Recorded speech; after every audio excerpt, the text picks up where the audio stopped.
Buenas tardes. Por favor, buenas tardes. Entonces, para hoy tenían unas preguntas, la pregunta 1, 3 y 4 del capítulo 6. Entonces, empezamos a ver las preguntas y después los problemas.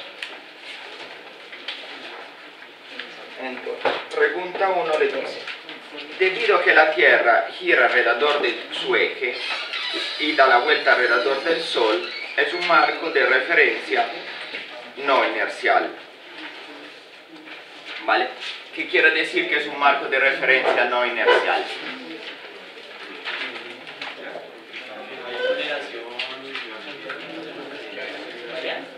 Pues que sea no inercial quiere decir que hay aceleración, simplemente, ¿vale?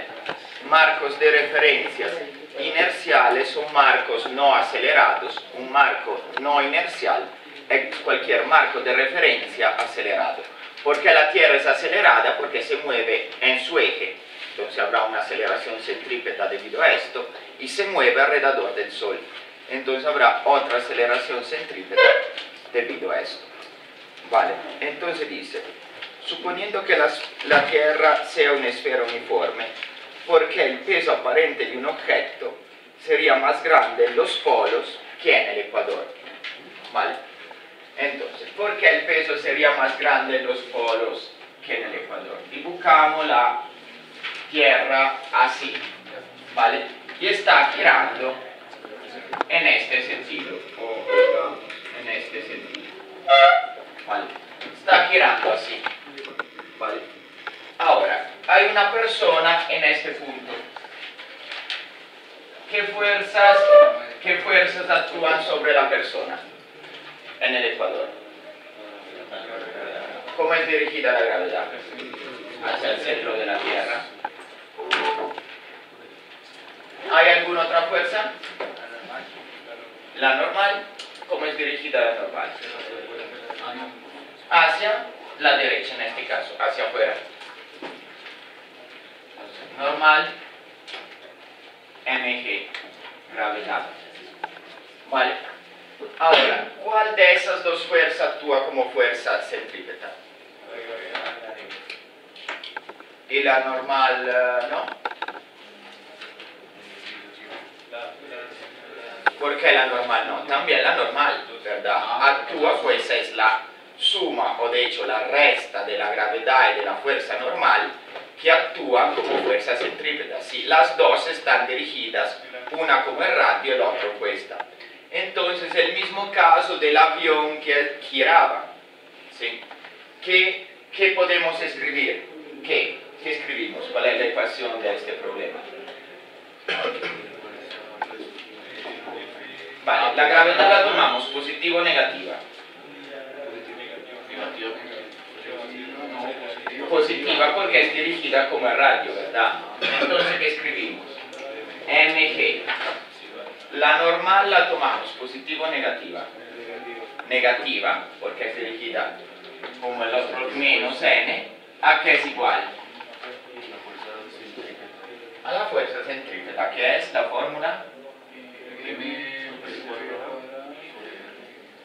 m per cuadrado sobre r. ¿Vale? Entonces, ¿qué es que nosotros sentimos como peso? Lo hemos visto la clase pasada, es la fuerza normal. ¿Sí? Entonces, despejamos la fuerza normal de esto. Menos n igual mv2 sobre r menos mg. ¿Vale? Ahora este es menos n, tomamos el positivo, o sea, cambiamos todos los signos, que nos da que la fuerza normal igual mg menos mv2 sobre r. ¿Vale? ¿Qué quiere decir esto? Una persona sobre el ecuador, ¿qué siente como peso? Siente la fuerza normal del piso sobre sus pies, ¿correcto? Lo mismo que el piloto del avión sentía la fuerza del asiento, ¿vale? Entonces, ¿cuál es la fuerza normal que siente? Su peso, pero al peso hay que restarle la fuerza centrípeta debida a la rotación de la Tierra, ¿vale? Y entonces el peso aparente que la persona siente es ligeramente más pequeño que el peso real en el ecuador. ¿Cuánto es esta diferencia? Es muy pequeña, ¿sí? Normalmente casi no se puede medir con una báscula, son pocos gramos, pero hay una pequeña diferencia, o sea, la fuerza de gravedad en el ecuador es ligeramente más pequeña con respecto, por ejemplo, al polo. ¿Por qué en el polo es más pequeña? ¿Cuánto vale la fuerza centrípeta en el polo? La Tierra gira así. ¿Cuánto vale en el polo? Cero. Cero, ¿verdad? ¿Por qué vale cero? Porque una persona en el polo no se mueve, no gira, ¿vale? Entonces la fuerza centrípeta en el polo vale cero, entonces ese término velocidad es cero, ¿sí? Entonces todo ese término es cero y la fuerza normal es igual a mg, ¿sí? En el ecuador es un poquito más pequeña debido a la rotación de la Tierra. Si la rotación de la Tierra fuera más rápida, ¿sí? La fuerza normal, pues la fuerza centrípeta aumentaría porque aumenta con la rapidez al cuadrado y podría, si la rotación fuera lo suficientemente rápida, ser más grande de la fuerza de gravedad, ¿sí? Superar este mg y de hecho las personas que se despegarían de la Tierra, ¿vale? Esto no pasa porque la rotación es bastante lenta, o sea, lo suficientemente lenta para que esta fuerza casi no se pueda detectar, pero pues con los instrumentos se puede medir, ¿vale? De hecho, si quisiéramos podríamos calcularla poniendo la rapidez de rotación de la Tierra y el radio de la Tierra, ¿vale? Entonces, esta era la primera pregunta. ¿Sí? Se respondía de forma análoga a cómo se respondía en el problema del avión con el piloto. Vale, la segunda, no le había dado la segunda pregunta, pero es conectada a esta, dice, explicar por qué se hincha la Tierra en el Ecuador. ¿Por qué la Tierra se hincha en el Ecuador? O sea, la Tierra no es una esfera perfecta, sino es una esfera un poco más hinchada al Ecuador, como si fuera un poco aplastada en los polos, hinchada al Ecuador. ¿Por qué?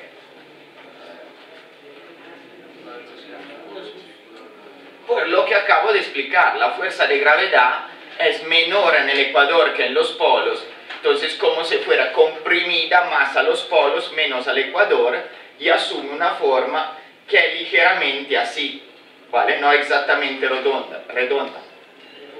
La variación es muy pequeña, ¿sí? No es muy grande, pero la Tierra se llama elipsoide, ¿sí? No es exactamente una esfera, sino tiene una forma ligeramente a elipse. Ahora, la pregunta 3, seguimos, vamos a ver qué le dice. Le dice, ¿por qué un astronauta en una cápsula espacial que orbita la Tierra experimenta una sensación de falta de peso? Esta es la cápsula espacial y este es el astronauta, ¿vale? ¿Qué fuerzas actúan sobre el astronauta? La gravedad, ¿vale? La gravedad. ¿Por qué el astronauta siente falta de peso? ¿Por qué no siente qué fuerza? La normal, porque la verdad la gravedad sí la siente, ¿sí? Él no siente la normal. ¿Por qué no siente la normal? Porque la fuerza de gravedad es exactamente igual, o sea, la fuerza de gravedad actúa como fuerza centrípeta y estos dos términos son iguales, o sea, mg del astronauta es igual a mv2 sobre r, ¿vale? Donde g pues será la fuerza de gravedad en el punto donde se encuentra el astronauta, ¿sí? Entonces, la fuerza de gravedad actúa como fuerza centrípeta, toda la fuerza de gravedad, no solamente una parte, ¿sí? Y entonces la fuerza normal le resulta cero. Si la fuerza normal resulta cero, ¿sí? Pues el astronauta siente falta de peso. O sea, aquí quiero decir, el astronauta se mueve exactamente con la rapidez necesaria para balancear la fuerza de gravedad con la fuerza centrípeta, ¿vale? O sea, para que toda la fuerza de gravedad actúe como fuerza centrípeta y no haya fuerza normal, ¿vale? Entonces es el mismo problema de este, con la diferencia que el astronauta se mueve más rápido, esta fuerza se vuelve más grande y se vuelve exactamente igual a esta, ¿vale? Es exactamente el mismo caso. La última, la 4, dice: ¿por qué una llanta que gira con rapidez salpica el lodo? Vistos estos dos ejemplos ya tendrían que entenderlo. ¿Por qué una llanta que gira con rapidez salpica el lodo? Por la ley de la inercia. Pues más o menos, o sea, es la misma explicación. Dime. La fuerza normal de la llanta sobre el lodo. Vale, ya esa no se llama fuerza normal, es una fuerza de adhesión, vale, pero es una fuerza entre el lodo y la llanta, como el lodo está pegado a la llanta, ¿sí? Entonces no es normal, o sea, el lodo no oprime la llanta, sino es como adhiere a la llanta, ¿sí? ¿Sí? Pero entonces, ¿cuándo lo salpica?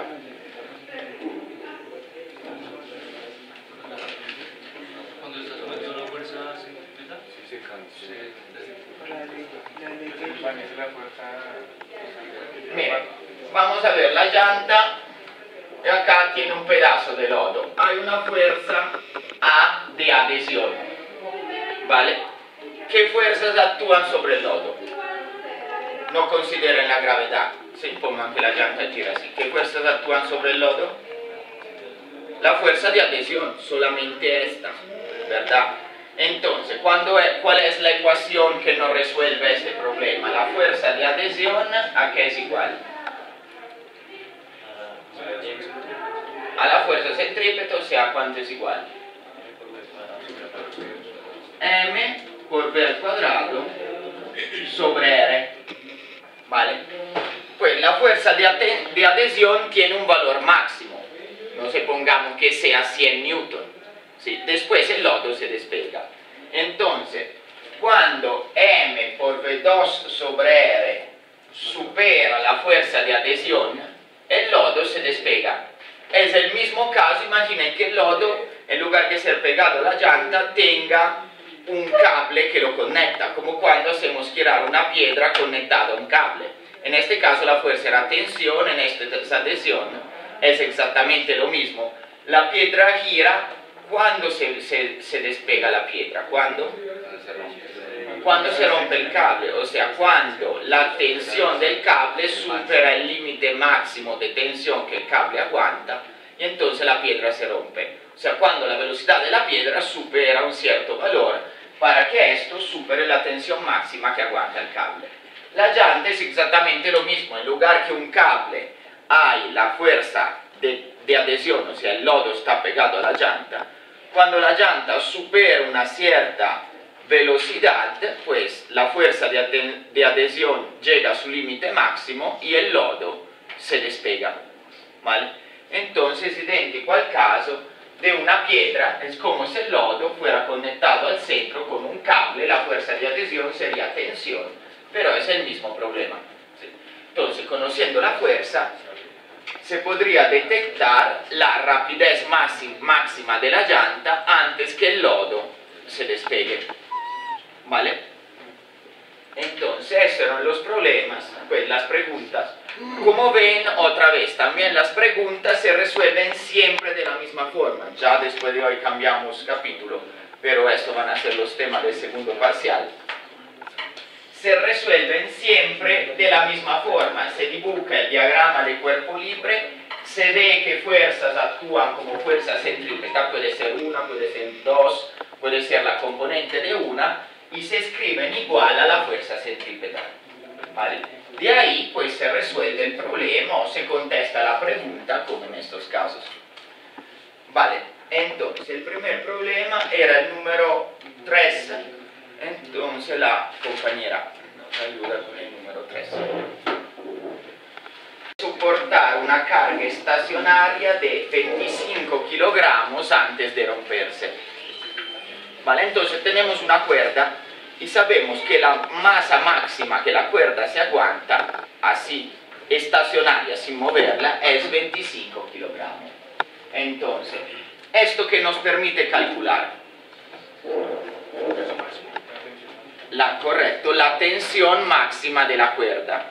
Este valor, esta masa no está girando, ¿sí? Nos sirve, en lugar que darnos la tensión, el libro nos dice esto y nos permite calcular la tensión máxima. ¿Cómo podemos calcular la tensión máxima? Mira, no sirve que mires el celular, voy a poner en el bolsillo. Entonces, la tensión máxima, ¿cómo se calcula? La masa de la cuerda por la aceleración de gravedad. ¿Vale? Entonces, la tensión máxima nos da 25 kilogramos por 200, pues se hacen el cálculo, les da 245 newton, ¿correcto? Pueden hacer el cálculo. Espera, que estás escribiendo. Vale, espera, deja el celular en el bolsillo, hagamos el problema por partes sin copiarlo de los resultados del libro. ¿Vale? Entonces, la tensión máxima que la cuerda se aguanta son 245 newton. ¿Vale? Esto nos dieron la masa en lugar que decirnos esto. ¿Vale? Ahora, el problema sigue diciendo que a la cuerda ahora le conectamos una masa más pequeña de 3 kilogramos, ¿sí?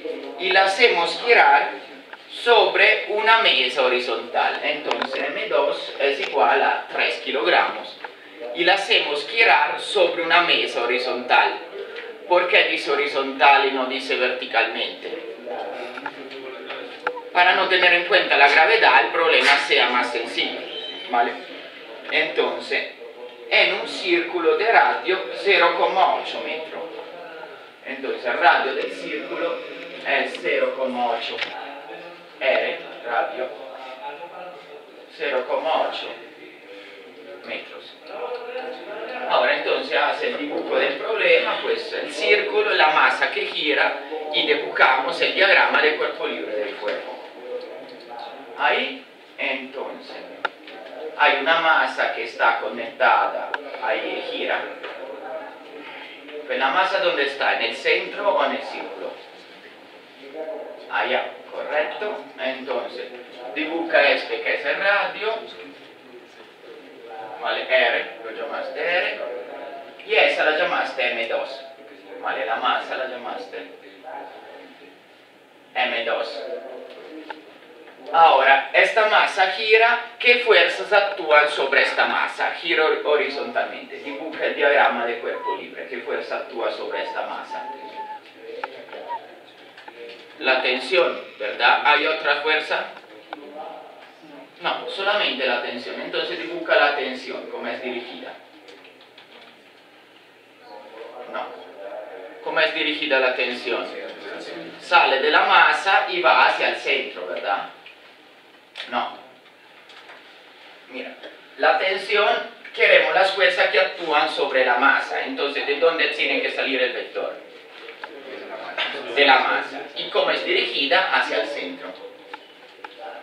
Entonces, de la masa, ahí empieza el vector, es dirigido hacia el centro del círculo.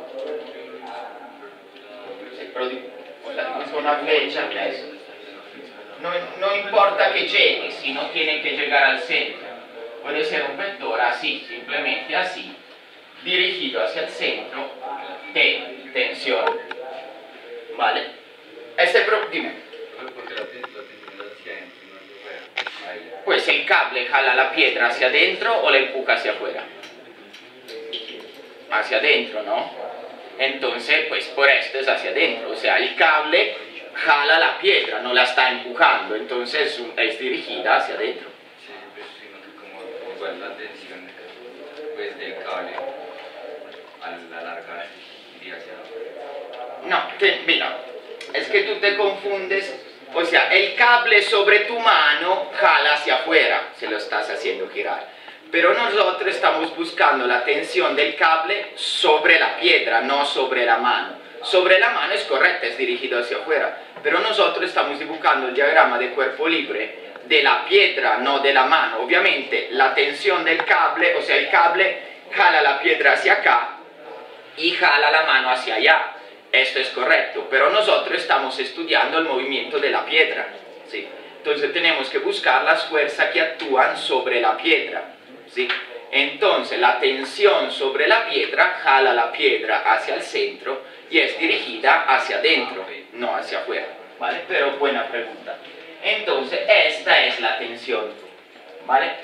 Ahora, la pregunta del problema es: ¿cuál es la rapidez máxima que la piedra puede alcanzar antes que la cuerda se rompa? ¿Vale? Tenemos que escribir la ecuación que nos resuelve el problema. ¿Qué dice la ecuación que nos resuelve el problema? Que la tensión es igual a ¿qué? A la fuerza centrípeta, ¿vale? Porque la única fuerza que tenemos en la tensión actúa como fuerza centrípeta. Entonces, desde esta fórmula despejamos la V. Despejamos la V, entonces V nos da raíz cuadrada de R por T, correcto, sobre M. ¿Vale? Entonces reemplacemos los valores y podemos encontrar la velocidad. R es 0,8 metros. T, ¿cuánto es? Lo hemos calculado antes, 245 newton. Y M es 3 kilogramos. ¿Vale? Haciendo los cálculos, ¿cuánto les da esto para la tensión? Dale, para la velocidad, 8,08. 8,08. No, 8,08.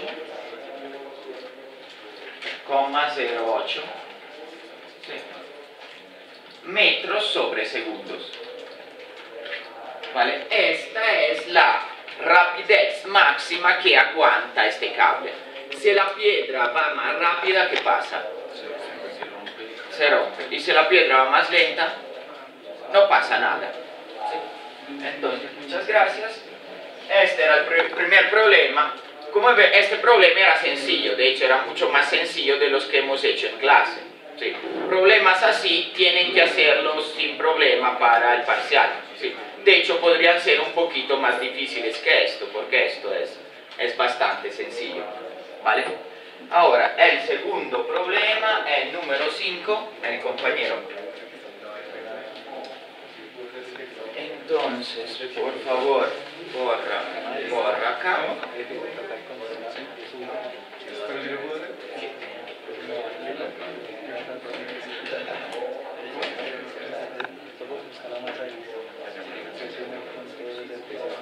Tú estás un poquito de acá, está como bajito, o ahí, eso, porque si no, no se escucha mucho de acá. Entonces, el problema 5 le dice: en un ciclotrón, el ciclotrón es un acelerador de partículas. ¿Alguien sabe qué es un acelerador de partículas? Exactamente, es un túnel normalmente bajo el piso. El más grande del mundo está en Ginebra, en Suiza, y es un túnel que tiene como 12 kilómetros de radio, o sea, como 20 y algo kilómetros de diámetro. Es gigante, es bajo el piso, 150 metros bajo el piso. Cuando estudiaba en la universidad fui a visitarlo, es bastante impresionante. De hecho, es probablemente la máquina más grande y más costosa construida por el hombre. Sí, hay varios miles de científicos que trabajan en esto. Sí, es un túnel bajo el piso de 20 kilómetros. Y el túnel está lleno de imanes superconductores, ¿vale? Es una cosa que cuesta miles de millones de dólares, ¿sí? O sea, cuesta billones y billones de pesos, ¿vale? Esto es un acelerador de partículas, existen más pequeños, también existen de pocos metros, ¿vale? ¿Cuál es la función de los aceleradores de partículas? Lo dice el nombre, acelerar partículas como pueden ser electrones, protones, átomos, ¿sí? ¿Y qué hacen? Aceleran dos rayos de partículas en direcciones opuestas. Se aceleran, por ejemplo, un rayo de partículas así, otro rayo de partículas así. Un campo magnético es la fuerza que lo hace curvar. Van a ver en el curso de Física 2 que un campo magnético hace mover partículas cargadas en círculo, ¿sí? Entonces, un campo, por esto tienen imanes superconductores, un campo magnético las hace curvar, después los rayos de partículas que giran en direcciones opuestas a velocidades altísimas, ¿sí? Muy cercanas a la velocidad de la luz, los hacen chocar uno con el otro, ¿sí? O sea, antes pasan así, después los hacen chocar, ¿sí? Los hacen chocar. Y esto, pues las partículas chocando una con la otra a energías muy altas, producen otras partículas que se mueven, pues respetando todas las leyes de conservación de energía y todo eso. Y eso permite estudiar, pues, las fuerzas atómicas, cómo se formó el universo y todo eso, ¿sí? ¿Cuál es la idea de los aceleradores? Alcanzar energías lo más alta posible, ¿sí? Más alta la energía, más la partícula que se pueden formar pueden tener energías altas y más pues se puede estudiar la estructura del universo, de la materia, de la partícula subatómica, ¿vale? Entonces, esto es un acelerador de partícula. Dale, por favor. Los aceleradores de partícula pues siguen leyes de física electromagnética, pero no pueden escaparse de las leyes de la física mecánica, ¿sí? Entonces también tienen que respetar las leyes que vemos en este semestre, incluso la ley de la fuerza centrípeta, ¿vale? Entonces, ¿qué dice? Un ciclotrón, en un ciclotrón, un deuterón que tiene masa atómica 2 unidades, alcanza una rapidez final igual al 10% de la velocidad de la luz. Entonces, V final es el 10% de la velocidad de la luz. Vale, primera cosa, calculamos cuánto vale la rapidez final, cuánto vale la velocidad de la luz. Entonces el metro es 3 por 10 a la 8, correcto. 3 por 10 a la 8 metros sobre segundo es la rapidez de la luz. Las partículas alcanzan el 10%, muy bien. Un décimo por 10 a la 8 metros sobre segundo nos da 3 por 10 a la 7 metros sobre segundo.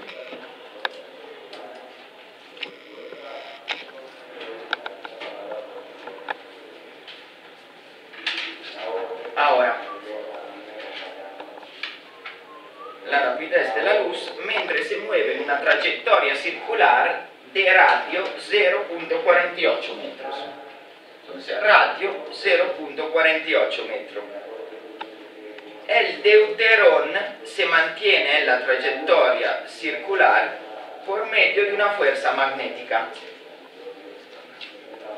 ¿Vale? Por medio de una fuerza magnética. Entonces, hagamos el dibujo. ¿Qué fuerzas actúan sobre el deuterón, sobre nuestra partícula atómica? La fuerza magnética, ¿sí? Podemos llamar M, fuerza magnética, no M porque Fm, fuerza magnética, porque M es la masa. ¿Cómo está dirigida la fuerza magnética?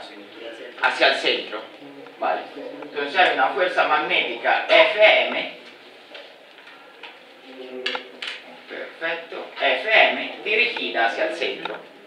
Ahora, ¿cuál es la ecuación que nos resuelve esto? O sea, ¿cuál es la fuerza que actúa como fuerza centrípeta? La fuerza magnética. Entonces, Fm es igual a mv2 sobre R. ¿Vale? Ahora, ¿cuál era la pregunta del problema? La pregunta era la magnitud de la fuerza magnética, entonces es simplemente reemplazar los valores de masa, rapidez y radio. Vale, entonces, Fm, ¿cuánto es? La masa del deuterón. ¿Qué es un deuterón? Es una partícula, el átomo más pequeño se llama hidrógeno y tiene solamente un protón en su centro. El deuterón es un átomo de hidrógeno que tiene un protón y un neutrón, o sea, tiene masa doble del átomo de hidrógeno normal. ¿Alguien buscó cuánto vale la masa del deuterón? 1.66 por 27 kilogramos. Dime. 1.66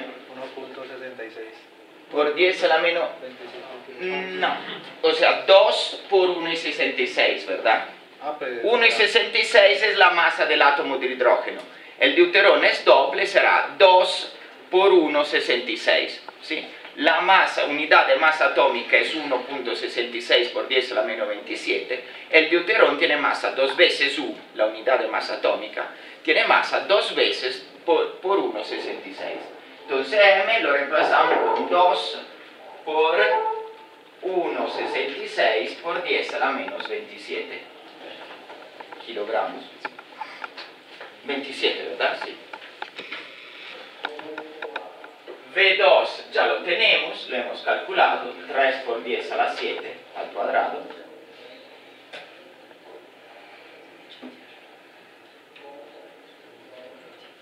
Y el radio también lo tenemos, 0,48 metros.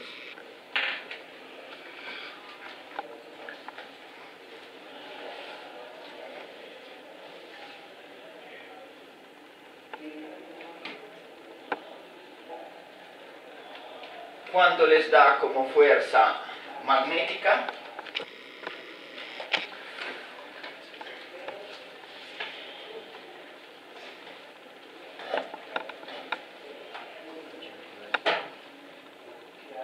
por 10 a la menos 12 newtons. 6.22 por 10 a la menos 12 newton. ¿Vale? ¿Es una fuerza grande o pequeña? La fuerza es pequeña, pero la aceleración de la partícula será grande o pequeña. Esta es la fuerza centrípeta, ¿sí? ¿Cómo encontramos la aceleración centrípeta de la partícula? Dividimos la fuerza sobre la... Pues ¿cómo se encuentra la aceleración cuando tenemos la fuerza? No, no hay que despejar. Por la segunda ley de Newton, si tenemos aceleración igual, fuerza sobre masa. Entonces dividimos esta fuerza sobre la masa del deuterón, que la tenemos ahí, y podemos encontrar la aceleración centrípeta de la partícula.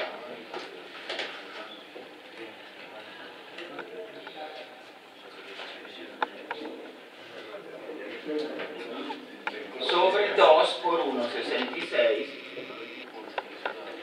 por 10 a la menos 27. Esta división, ¿cuánto les da?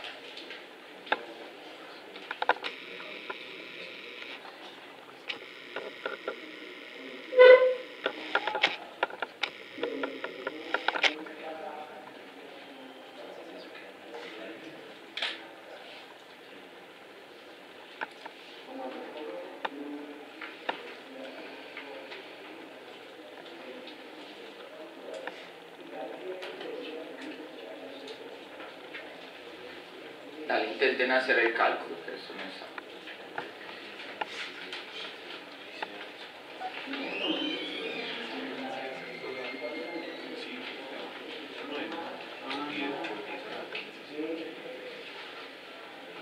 Algo por 10 a la 15, ¿correcto? ¿Cuánto exactamente?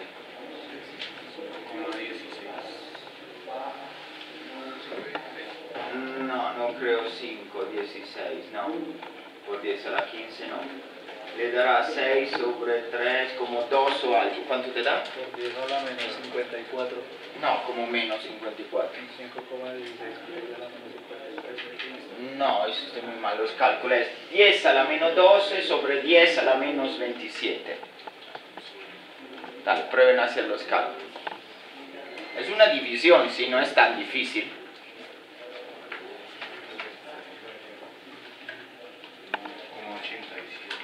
1,87, ahora sí, por 10 a la 15, correcto.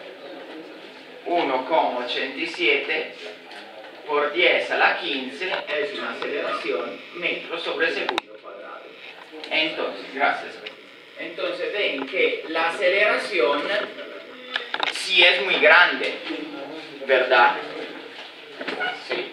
La fuerza es pequeña. ¿Por qué es pequeña la fuerza? Porque la partícula tiene una masa muy pequeña. Pero la aceleración de la partícula es 10 a la 15, o sea, 10 con 15 ceros. Sí. Es una aceleración, o sea, 10 a la 14 veces más grande que la aceleración de gravedad. Es una aceleración muy grande y esa es la característica de los aceleradores de partículas. Por esto se llaman aceleradores, porque dan a las partículas aceleraciones muy grandes. ¿Vale? En este problema que hemos visto que las leyes de física clásica, o sea, las de física mecánica, se aplican también a partículas atómicas y también en el campo cuando haya fuerzas electromagnéticas. ¿Sí? En el próximo semestre van a ver fuerzas electromagnéticas, las leyes de física mecánica igual aplican. ¿Sí? Hay una sola restricción fundamental, que la velocidad de la partícula sea bastante más pequeña que la velocidad de la luz.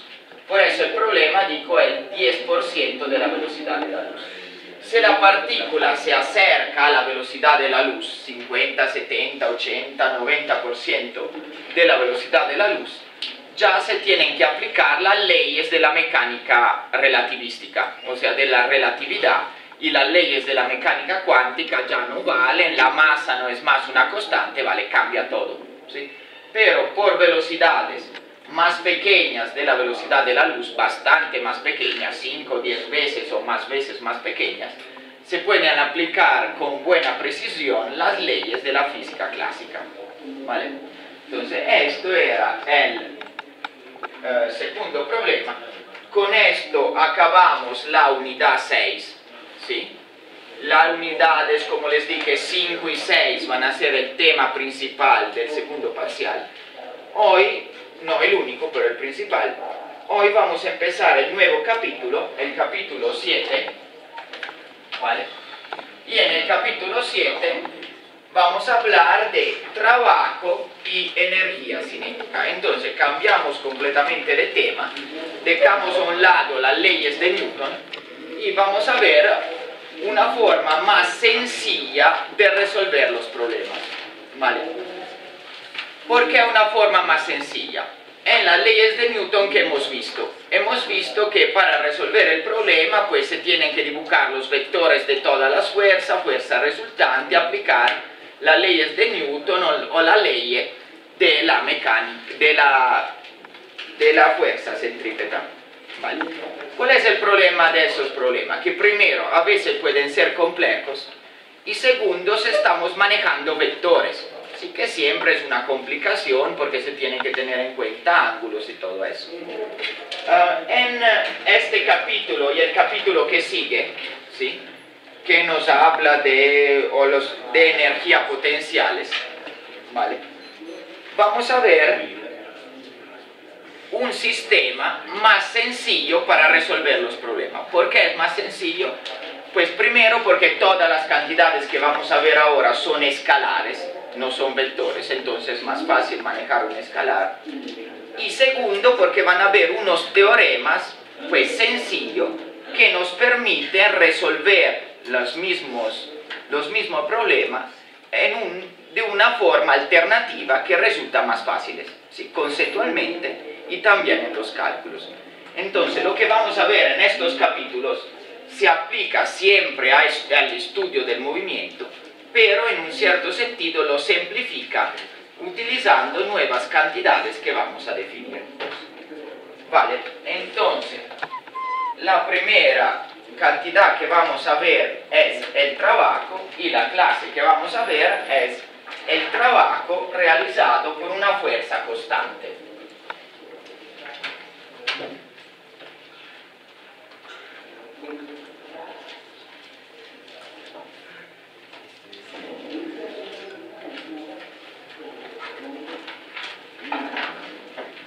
Entonces,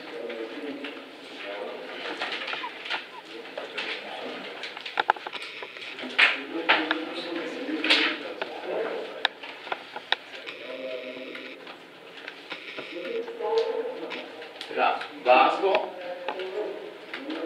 realizado caratterizzato por una fuerza constante.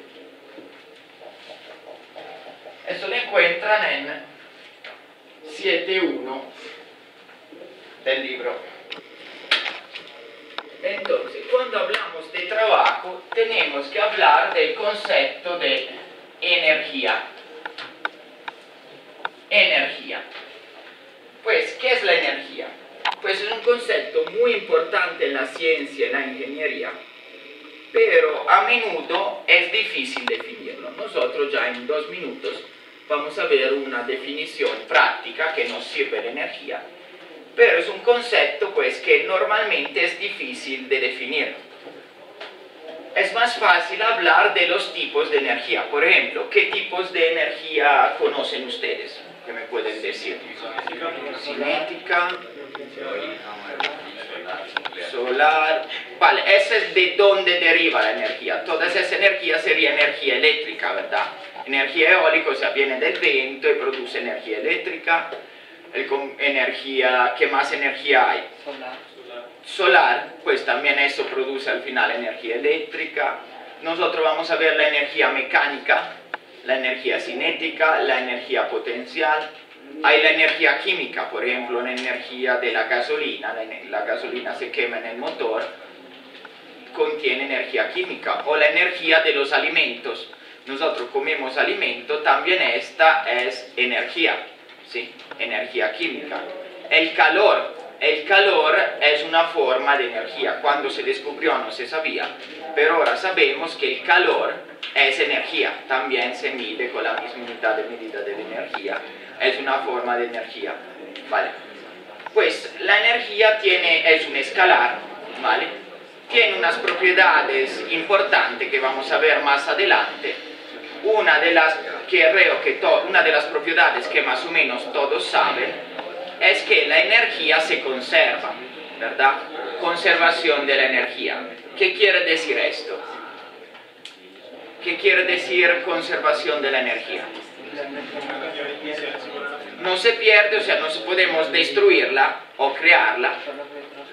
Exactamente, solo podemos transformarla de una forma de energía a la otra. Por ejemplo, la energía solar de la radiación solar entra en los paneles solares y se vuelve energía eléctrica. La energía eléctrica mueve el motor de una licuadora y se vuelve energía mecánica. O calienta un horno y se vuelve calor o energía calórica. ¿Vale? Entonces podemos solamente transformar una energía en la otra, pero no podemos destruirla ni crearla. ¿Vale? Entonces, en este capítulo, como les dije, vamos a introducir conceptos de trabajo. Vamos a ver que el trabajo es otra forma de energía. ¿Sí? Vamos a ver que el trabajo es otra forma de energía. Y vamos a introducir los conceptos de energía cinética. ¿Vale? Y en el próximo capítulo, el concepto de energía potencial. Entonces, nosotros, ¿cómo vamos a definir la energía? Lo vamos a definir de una forma empírica, bastante práctica, y podemos decir que la energía que tiene un objeto es la capacidad del objeto para hacer trabajo. Entonces, energía es la capacidad de un objeto para hacer trabajo. ¿Vale? Es una definición, tal vez no sea la más general o la mejor, pero que nos sirve a nosotros en este curso. ¿Vale? Entonces, energía es capacidad de hacer trabajo. Por ejemplo, un carro tiene energía porque puede, por medio del motor, mover la llanta, moverse, subir una montaña, o sea, realizar trabajo. ¿Vale? La energía eléctrica tiene energía porque puede mover objetos, realizar trabajo. Entonces, para nosotros, la energía es la capacidad de un objeto para hacer trabajo. ¿Vale? Entonces, como les decía, estos conceptos nos ayudan a resolver los problemas en casos cuando aplicar las leyes de Newton sería demasiado complejo, ¿sí? Por ejemplo, nosotros hemos aplicado las leyes de Newton cuando la fuerza siempre era constante, que quería decir que la fuerza no variaba con el tiempo, con el espacio, ¿vale? Pero, por ejemplo, imaginen un cuerpo que caiga desde una altura muy elevada hacia la Tierra. Pues la fuerza de gravedad actúa sobre él, pero la fuerza de gravedad es constante o no. No, ¿verdad? Cerca de la Tierra es constante, pero lo hemos visto en el problema del viernes, la fuerza de gravedad disminuye con la altura o aumenta mientras el cuerpo se acerca a la Tierra. Entonces es un típico caso de una fuerza no constante. Aplicar las leyes de Newton para calcular la aceleración y todo del cuerpo es muy complejo porque la aceleración tampoco será constante. Entonces vamos a ver cómo conceptos de energía, y en ese caso de energía potencial, nos permiten calcular mucho más fácilmente problemas de este tipo. Vale. Entonces, hemos definido la energía como capacidad de un objeto para hacer trabajo, pero con esta definición, ahora, ¿qué necesitamos definir? El trabajo, correcto. Pues definimos la energía en base a esto, necesitamos definir el trabajo. Vale, primero, pues el trabajo en física no es lo mismo de lo que se dice el trabajo en la vida común. Sí, en la vida común trabajo es realizar alguna actividad práctica. Sí. Obviamente el concepto de trabajo en física es completamente distinto. Vale. Cuando tenemos trabajo en física? Tenemos trabajo en física cuando hay una fuerza que actúa sobre el objeto y esta fuerza mueve el objeto. Por ejemplo, yo tengo este borrador y lo muevo sobre el tablero. ¿Sí? Estoy realizando trabajo. Si este borrador lo empujo hacia el tablero, así, con fuerza, ¿estoy haciendo trabajo? No se está moviendo. No se está moviendo. Para que haya trabajo, siempre tiene que haber desplazamiento. ¿Vale? Si no hay desplazamiento, no hay trabajo. Entonces, ¿cómo podemos definir el trabajo? Podemos definir el trabajo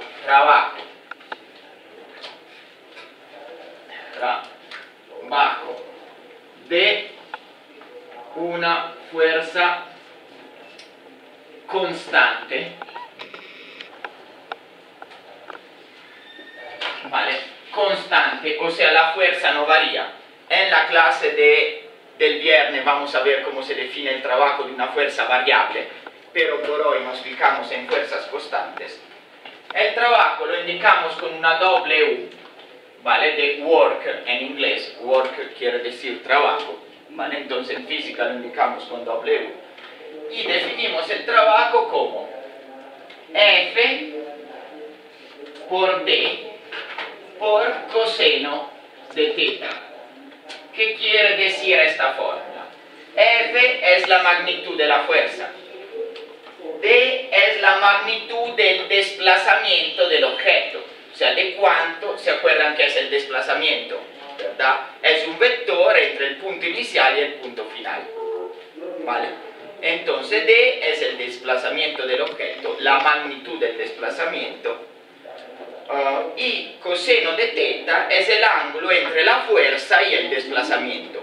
Fuerza es un vector, desplazamiento también es un vector, teta es el ángulo entre fuerza y desplazamiento. Entonces, trabajo igual, magnitud de la fuerza por magnitud del desplazamiento por el coseno de teta, o sea, el ángulo entre fuerza y desplazamiento.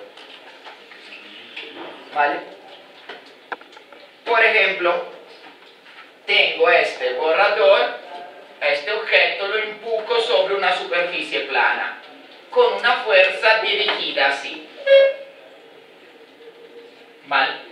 Este ángulo es de 30 grados, la fuerza es por ejemplo 50 newton y el cuerpo se desplaza de 2 metros. ¿Vale? ¿Cómo calculo el trabajo sobre este cuerpo? Me lo dicen ustedes. Magnitud de la fuerza es 50 newton por 2 metros por el coseno de 30. ¿Vale? Calcular el trabajo, por lo menos de una fuerza constante, es sencillo. Magnitud de la fuerza por magnitud del desplazamiento por el coseno de teta. F por el coseno de teta, ¿qué quiere decir? Esto por el coseno de teta, ¿qué quiere decir? La componente X. O mejor, pues vale, en este caso es X. Es la componente de la fuerza a lo largo del desplazamiento. ¿Sí? O sea, cuando calculamos el trabajo, tenemos que considerar solamente la componente de la fuerza a lo largo del desplazamiento. Por ejemplo, sostengo este borrador en el aire. ¿Estoy haciendo trabajo? No, ¿por qué? Desplazamiento es 0. Ahora, tengo este borrador y lo muevo así. ¿Estoy haciendo trabajo? ¿Seguros? Pues no, fuerzas... Pues fuerza hay, porque es la fuerza de gravedad que actúa sobre el cuerpo. Pero, y mi fuerza es la de la mano hacia arriba. Pero, ¿cómo es la fuerza? ¿Dirigida? Pues vamos a ver, una cosa del trabajo que tienen que tener bien claro es diferente de cuando hacemos el diagrama de cuerpo libre. Cuando hacemos el diagrama de cuerpo libre, dibujamos las fuerzas que actúan sobre este cuerpo. En este caso, ¿cuáles son las fuerzas? La normal y la gravedad. Vale. Ahora, cuando hablamos de trabajo, siempre hablamos del trabajo de una fuerza. ¿Sí? No del trabajo de la fuerza normal y la fuerza de gravedad, sino podemos decir el trabajo de la fuerza de gravedad, entonces será el trabajo de la Tierra, de la fuerza de gravedad, o podemos hablar del trabajo de mi mano. Son dos cosas diferentes. Entonces acá yo podría pedirle dos preguntas diferentes: el trabajo de la fuerza de gravedad sobre el objeto o el trabajo de mi mano sobre el objeto. ¿Vale? Pongamos el trabajo de mi mano. Cuando lo muevo así, el trabajo de mi mano, ¿cuánto vale? 0. ¿Por qué? ¿Cómo es la fuerza de mi mano?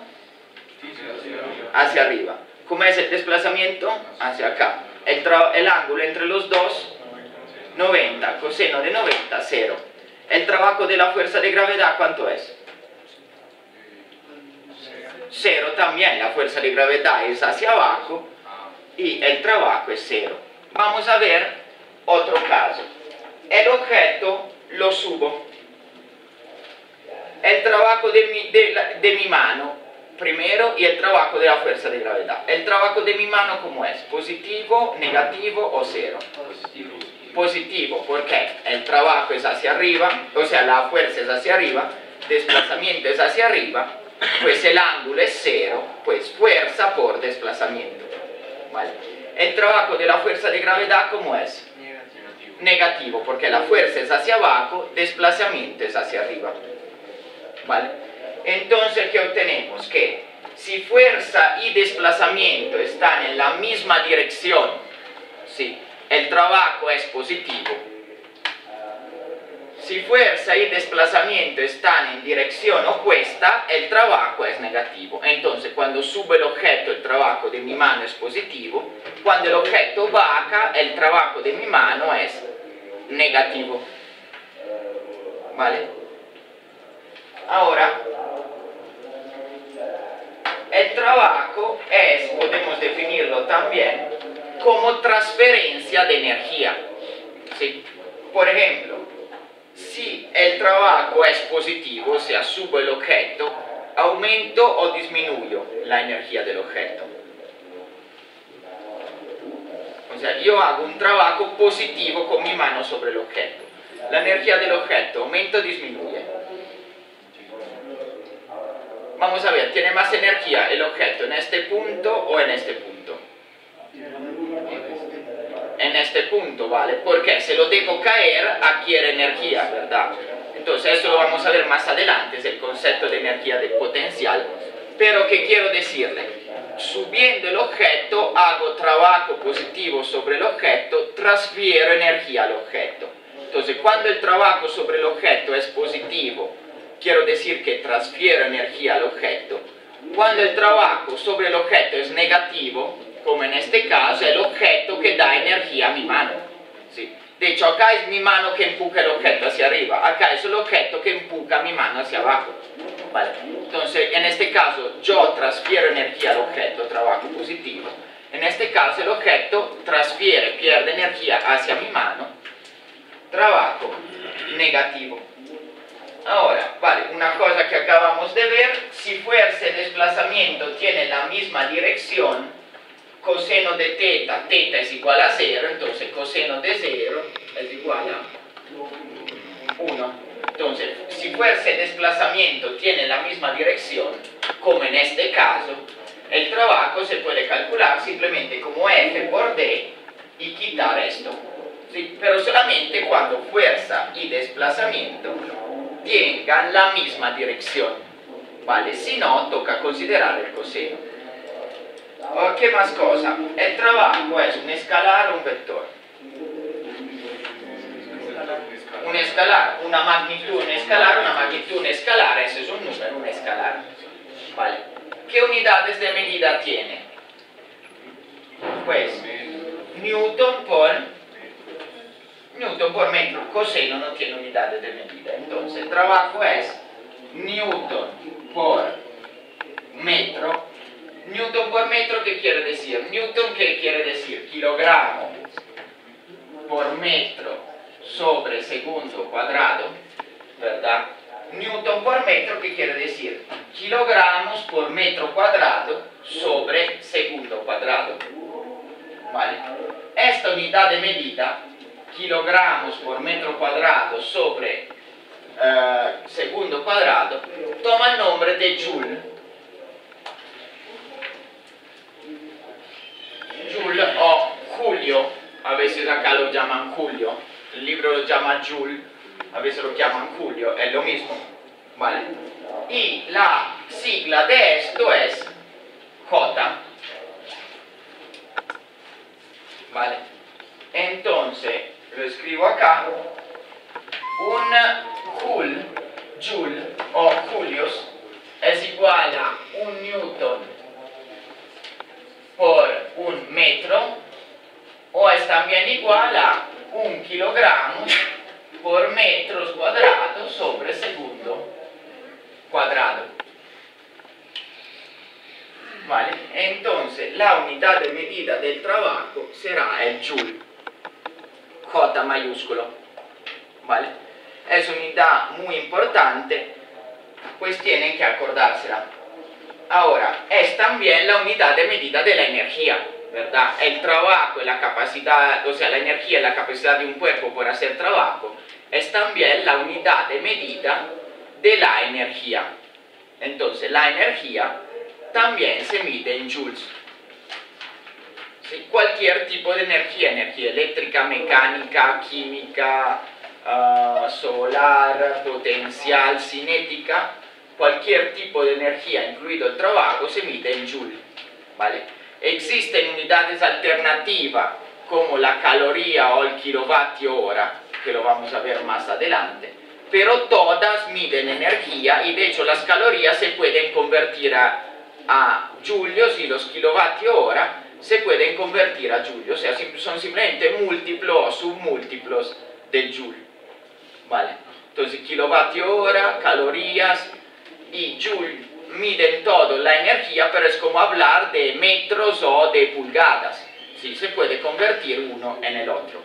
La unidad del sistema internacional no es la caloría, no es el kilovatio hora, sino es el joule, ¿vale? Para nosotros la energía se mide en joules. ¿Qué más cosas sobre esto? Vale, si hay más de una fuerza que hace trabajo, ¿cómo podemos calcular el trabajo? Vale, hay dos formas. Uno, calculamos la suma de las fuerzas vectorialmente y después calculamos el trabajo de la fuerza total, primera forma. 2, tal vez más sencilla, calculamos el trabajo de cada una de las fuerzas y sumamos los trabajos. ¿Por qué es más sencilla la segunda? Porque estamos sumando escalares y no vectores, ¿sí? Pero los dos sistemas se pueden aplicar los dos. Entonces tenemos este cuerpo y una fuerza así y una fuerza así, ¿vale? ¿Cómo podemos calcular el trabajo? Primer caso, calculamos la fuerza total y calculamos el trabajo de la fuerza total. O si quieren, calculan el trabajo de esta fuerza, después el trabajo de esta fuerza y suman los dos. O sea, calculan W1, W2 y calculan W igual W1 más W2. ¿Vale? La otra alternativa es hacer F total igual F1 más F2 y calcular el trabajo de F total. Este es más difícil porque acá estoy haciendo suma de vectores y acá estoy haciendo suma de escalares. Entonces es más sencillo casi siempre este método, ¿vale? Pero los dos se pueden aplicar, ¿vale? Entonces, con respecto a esto, vemos unas preguntas y un ejemplo antes de ver el otro tema. Entonces, primero la pregunta a sorpresa, la 7.1. Vamos a ver qué dice. Es una pregunta interesante.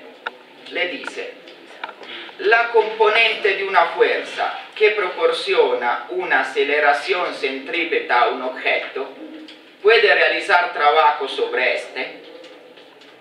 Por ejemplo, cuando hago girar una cuerda sobre un plano horizontal, la tensión hace que el cuerpo tenga una aceleración centrípeta. Esta fuerza que actúa como fuerza centrípeta puede realizar trabajo sobre un objeto o no.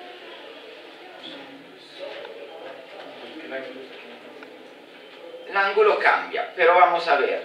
El ángulo entre la fuerza y el desplazamiento, ¿cuánto vale? Vale, hagamos girar la piedra así. Esa es la piedra. ¿Cómo es la fuerza centrípeta? ¿Cómo es el desplazamiento del objeto? Vale, pongamos que gira así. Hacia acá. ¿Cuánto vale este ángulo? Entonces, ¿cuánto vale este producto?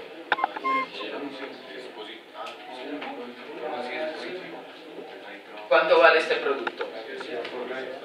¿Cuánto vale el coseno de 90? No, coseno de 90 no vale 1. Vale 0. Entonces, ¿cuánto vale el trabajo? 0. Una fuerza que actúa como fuerza centrípeta nunca puede hacer trabajo. Por ejemplo, la fuerza de gravedad no hace ningún trabajo sobre un satélite que gira alrededor de la Tierra.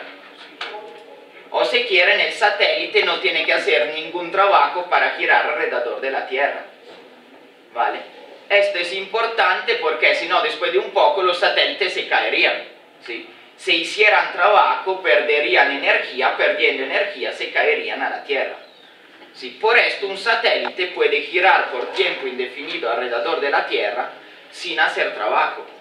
La Luna no hace ningún trabajo para girar alrededor de la Tierra, porque desplazamiento y fuerza son perpendiculares.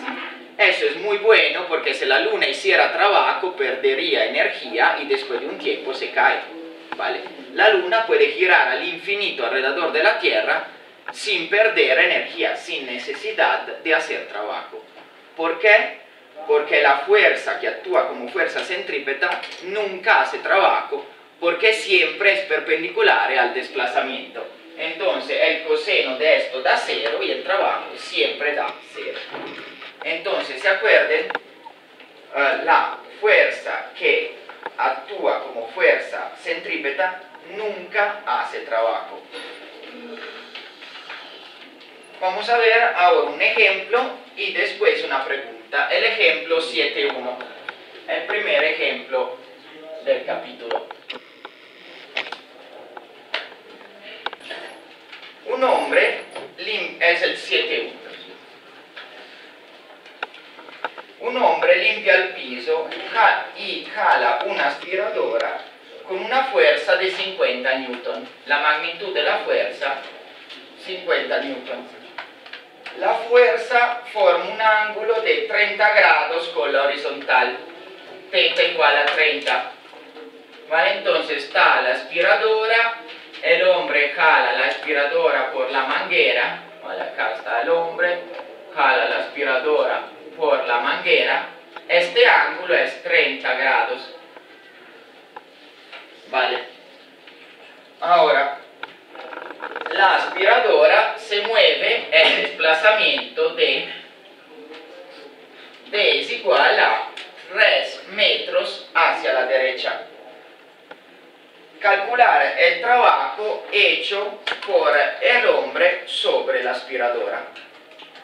¿Cómo calculamos el trabajo entonces? W es igual a fuerza por desplazamiento por coseno del ángulo.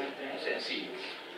Fuerza por D por coseno de θ, entonces ¿cómo se calcula? 50 newton por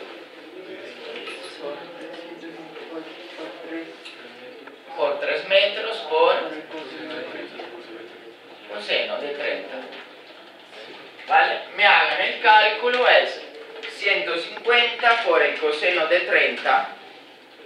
¿Cuánto les da?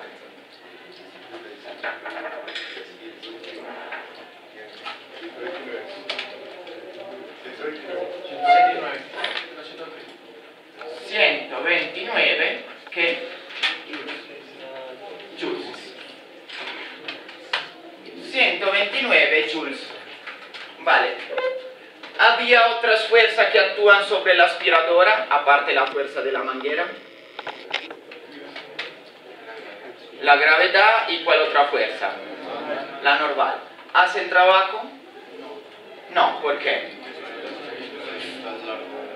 Porque la gravedad es así, mg. No hace trabajo porque es perpendicular al desplazamiento.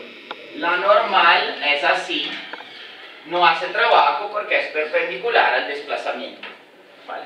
Pero hay 3 fuerzas que actúan sobre esto, pero las otras 2 no nos interesan porque son perpendiculares al desplazamiento, entonces no hacen trabajo. Vale. Pues ahora hay otra pregunta que es igual de sencilla, dice, si el hombre ahora jala la aspiradora horizontalmente, o sea, la manguera horizontalmente, y la jala de 3 metros, el nuevo D es 3 metros, con una fuerza de 32 newton.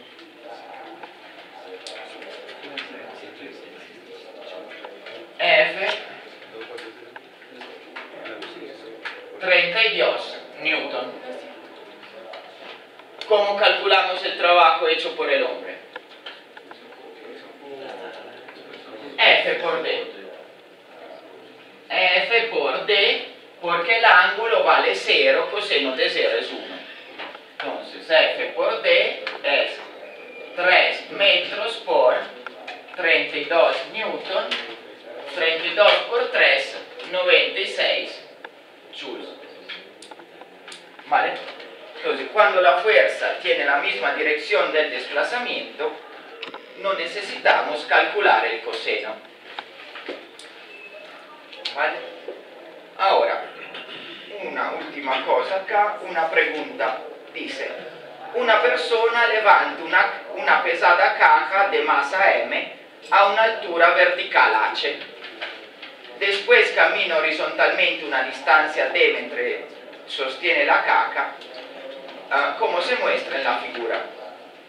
Determinar el trabajo que realiza sobre la caja y el trabajo realizado sobre la caja por la fuerza de gravedad. Entonces tenemos una caja de masa M.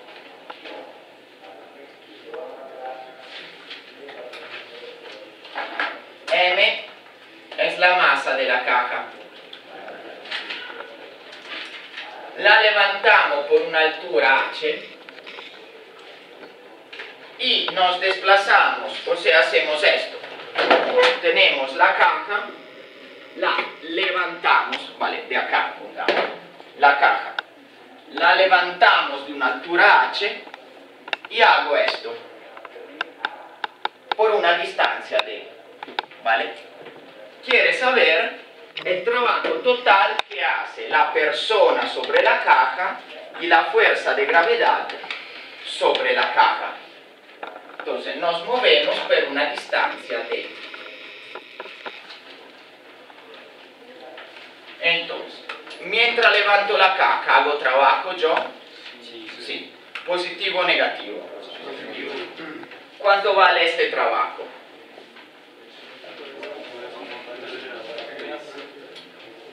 Pues es la fuerza normal, ¿verdad? ¿Qué fuerza hago? Por la altura. ¿Cuánto vale la fuerza normal?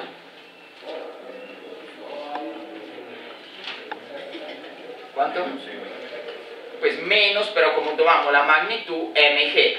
La normal es igual a la gravedad en este caso. Entonces la fuerza, ¿qué será? 9,8. Fuerza es igual a m, Por g. el peso de la... Sí, el peso de la cola. Esta es la fuerza normal por h, la altura. ¿Vale? Disculpen, trabajo. Es igual mg, la fuerza normal, por la altura que levanto la caja, ¿verdad? El trabajo que hago al final será mg por h, ¿vale? Positivo. Mientras muevo la caja, ¿estoy haciendo trabajo? No, porque la normal es así, el desplazamiento es así. Ahora, el trabajo de la fuerza de gravedad. Cuando levanto la caja, ¿cómo es dirigida la fuerza de gravedad? Hacia abajo. ¿Y cuánto vale? Pues no, esa es la aceleración. No me digan siempre cuando le pregunto fuerza de gravedad 9,8. La fuerza de gravedad no es 9,8, punto. La fuerza de gravedad es m por g, la masa del cuerpo por 9,8. 9,8, se olviden ese 9,8. Primero, es solamente cerca de la Tierra. Segundo, es la aceleración de gravedad cerca de la Tierra. Es un caso muy específico, cerca de la Tierra. Y estamos hablando de aceleración, no de fuerza de gravedad. La fuerza de gravedad vale m por g y g vale 9,8 solamente cerca de la Tierra, ¿vale? Entonces, ya, para que no digan más 9,8. Entonces, ¿cuánto vale la fuerza de gravedad? mg, y es dirigida hacia abajo. Entonces, ¿cuánto vale el trabajo de la fuerza de gravedad cuando la caja sube? Menos mg, menos porque el ángulo sería 180, menos mg multiplicado por h. Entonces, el trabajo mío de las manos, ponemos, el trabajo de las manos es mgh, el trabajo de la gravedad es igual a menos mg por h, o sea, menos mgh, ¿vale? Mientras muevo la caja, ¿el trabajo vale algo? O sea, ¿la fuerza de gravedad hace trabajo? No, porque es dirigida hacia abajo y el movimiento es horizontal. Entonces, el trabajo que hago yo es positivo, mgh. Cuando levanto un objeto, el trabajo siempre es lo mismo, mg por h. El trabajo de la fuerza de gravedad es opuesto, menos mg por h. Ahora, si el objeto lo bajo, ¿qué pasa?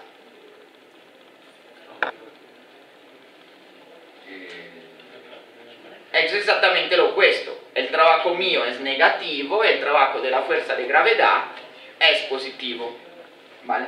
Entonces, si yo levanto esta silla y la vuelvo a bajar, ¿cuánto vale el trabajo total? Cero. ¿Vale? Según nuestra definición, el trabajo es cero. ¿Esto es verdadero en la vida real? No. ¿Por qué no es verdad? Pues todos saben que si levanto esta silla 10 veces se necesita energía, ¿verdad? Estoy haciendo trabajo. ¿Por qué? Según nosotros, si yo tengo una pesa y la levanto 10 veces, no estoy haciendo trabajo. ¿Vale? En la realidad estoy haciendo trabajo, ¿por qué?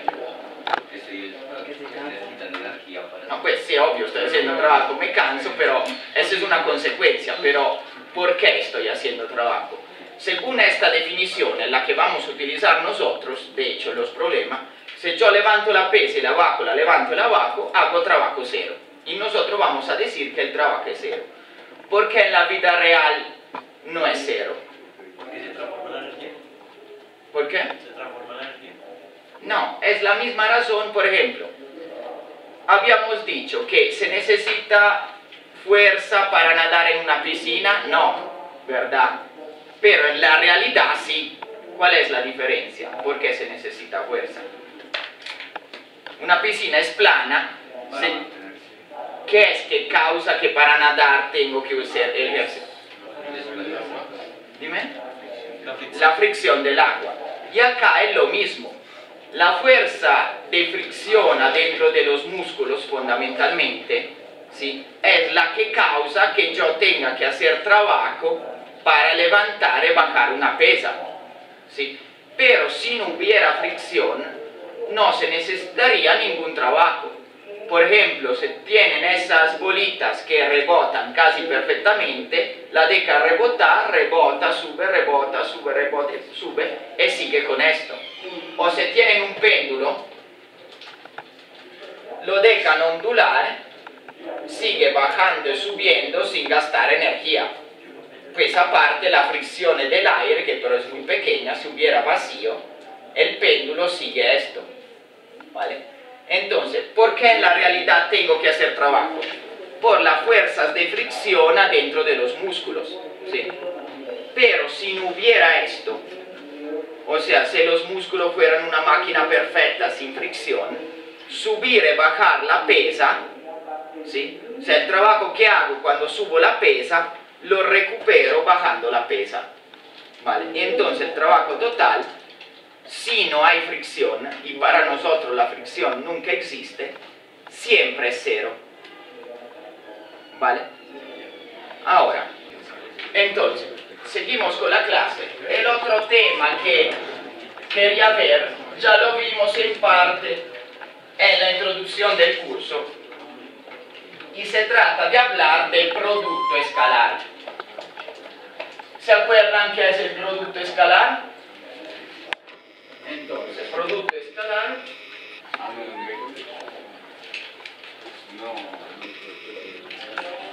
escalar, y lo encuentran en 7.2 del libro.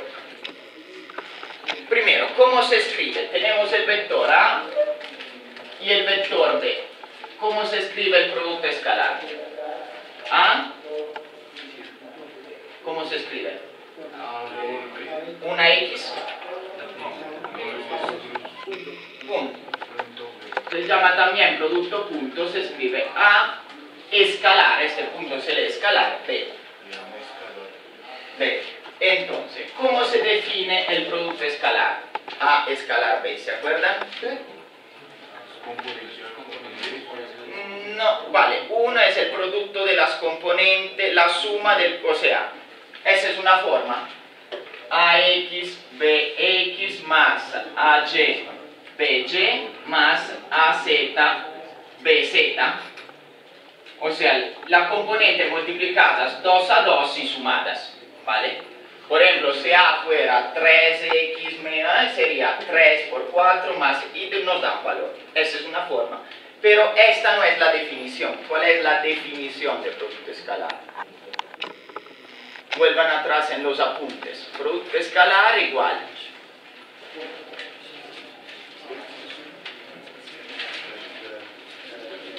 La magnitud de A Correcto. Magnitud de A más la magnitud por. por la magnitud de... ¿Y qué hace falta? Coseno de t. Esta es la definición del producto escalar, ¿sí? Es la magnitud del primer vector por la magnitud del segundo vector por el coseno del ángulo entre ellos, ¿sí? Esto se lo anoten, ya lo habíamos visto, es la definición de producto escalar. Magnitud del primero, magnitud del segundo, por el coseno del ángulo entre ellos. ¿Vale? Ahora, esto tiene unas propiedades. Primero, la propiedad conmutativa, o sea, A escalar B igual B escalar A. Es obvio de ahí. ¿Vale?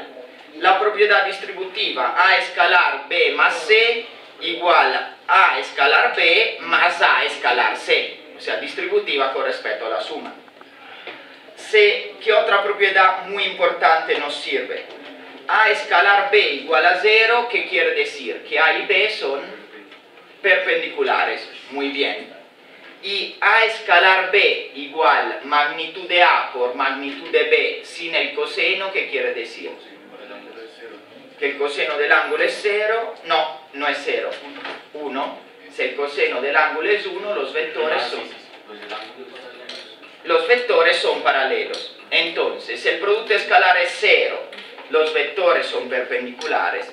Si el producto escalar no 1, siempre me dicen es 1. No, no es 1, es la magnitud de A por la magnitud de B sin el coseno, los vectores son paralelos. Y si el producto escalar es menos la magnitud de A por la magnitud de B, ¿qué quiere decir? Que los vectores son opuestos. Muy bien. Ahora, el producto escalar, esto ya lo hemos escrito, A por B con las componentes A escalar B por las componentes es igual a esto, ¿sí? Y A escalar A, ¿qué quiere decir? A escalar A quiere decir AX al cuadrado más AY al cuadrado más AZ al cuadrado, ¿verdad? Porque sería AX, BY, AY, BY es esto. Y esto no es nada más que la magnitud de A al cuadrado.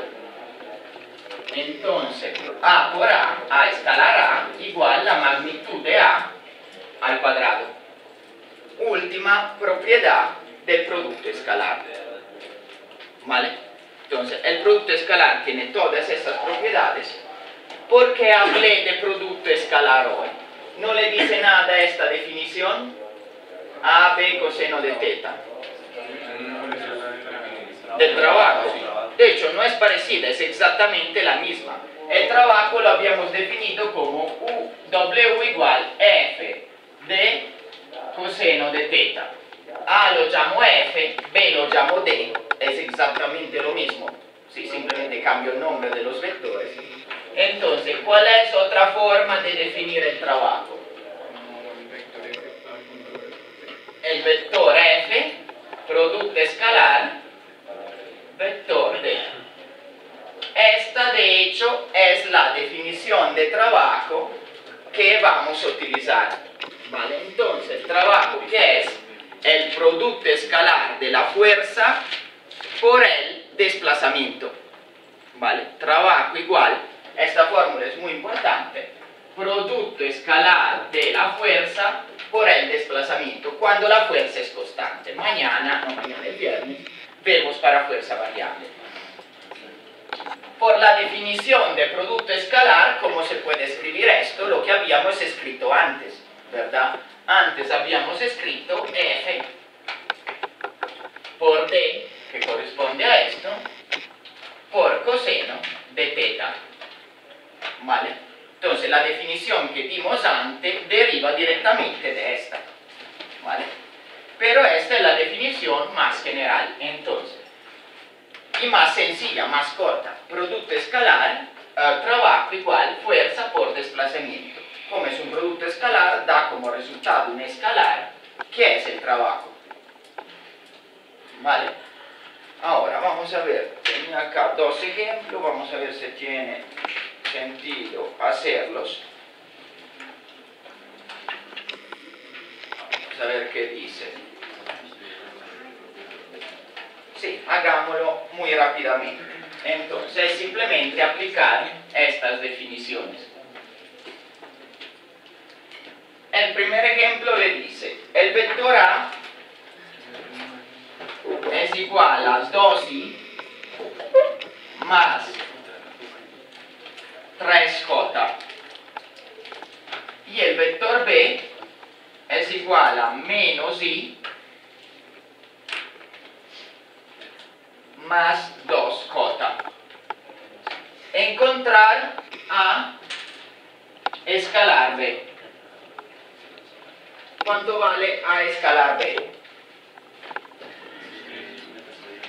¿Cómo tenemos que hacer? Multiplicar componente X, X, Y, Y. Entonces, ¿cómo se hace? 2 por, no, la I no se utiliza, 2 por menos 1, 2 por menos 1 más 6. pues 3 por más 12, ahora hacemos los cálculos y hagámoslo por más 3 por 2. Entonces, ¿cuánto nos da? Menos 2 más 6, ¿cuánto nos da el producto escalar? 4. ¿Vale? Entonces, este ejemplo era sencillo, es simplemente calcular el producto escalar desde las componentes, se multiplica componente a componente y se suma. ¿Vale? Otro ejemplo, trabajo realizado por una fuerza constante. El ejemplo 7.3, lo que sigue, también es sencillo. Dice, tenemos una fuerza que es fuerza igual 5I más 2J Newton y un desplazamiento que es igual a 2I más 3J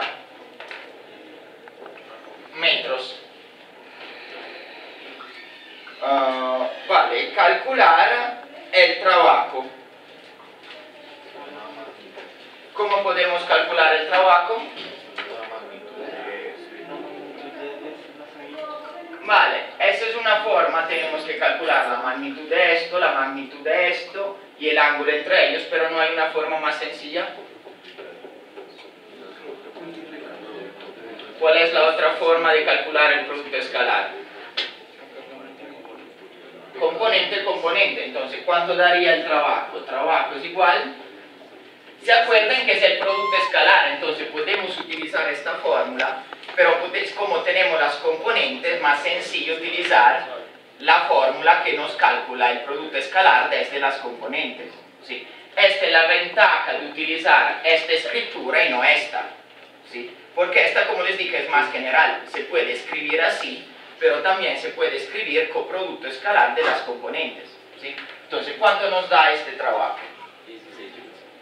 Pues vale, hagámoslo parte por parte. ¿Cómo hacemos? 5 por 2, 5 por 2, más 2 por 3. 10 más 6, 16, ¿qué? Joules. ¿Vale? Como ven, es sencillo calcular el trabajo, 16 julios. Calcular la magnitud de cada uno y el ángulo entre ellos puede ser un poquito más complejo, sobre todo más largo. Si en este caso es mucho mejor utilizar las componentes. En general, cuando utilizamos la fórmula de las componentes, cuando nos dan los vectores como componente y componente. Cuando utilizamos esta fórmula, cuando nos dan magnitud y dirección de cada uno de los vectores. Si tenemos magnitud y dirección, utilizamos esta. Si tenemos las componentes, utilizamos esta. ¿Vale? Esta fórmula es equivalente a las dos, o sea, es equivalente a esta y es equivalente a fx de x más fy de y más fz de z. O sea, el producto escalar se puede expresar así o expresar así como producto de las componentes sumadas. ¿Sí? La fórmula del trabajo general es esta. ¿Vale? Entonces, esto era el tema que quería hacer, o sea, ver el trabajo como producto escalar, ¿sí? Igual el repaso de lo que ya habíamos visto, porque el producto escalar ya lo conocíamos.